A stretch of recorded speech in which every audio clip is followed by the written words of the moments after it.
মিরহার জন্য রান্না করা ডিমের কুসুম দিয়ে চালের জাউয়ের রেসিপি শেয়ার করব আজকে আপনাদের সাথে।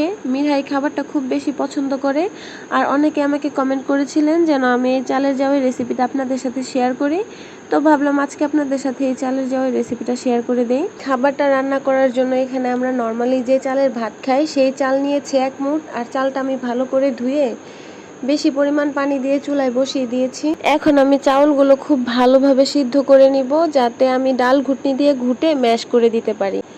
তো চালটা ভালোভাবে সিদ্ধ হয়ে যাওয়ার পর এখানে আমি একটা ডিমের কুসুম অ্যাড করে দিয়েছি। আমি কিন্তু ডিমের সাদা অংশ দেইনি, আপনারা চাইলে ডিমের কুসুমটা অ্যাভয়েড করতে পারেন, যেহেতু ডাক্তাররা বলে 8 মাসের আগে বাচ্চাকে ডিম না দেওয়াই ভালো।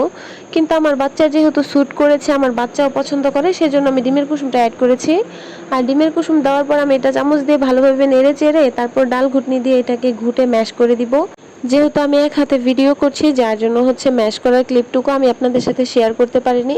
তো এই তো ম্যাশ করার পর মিরহার খাবার রেডি হয়ে গেছে। আর এখানে কিন্তু আমি কোনো লবণ চিনি কিছু অ্যাড করিনি, শুধু ডিমের কুসুমটা অ্যাড করেছি। আপনারা চাইলে এই কুসুমটা অ্যাভয়েড করতে পারেন। আজকের এই সহজ রেসিপিটা আপনাদের কার কাছে কেমন লেগেছে অবশ্যই কমেন্ট করে জানাবেন। আর সবাই অনেক অনেক ভালো থাকবেন। আল্লাহ হাফেজ।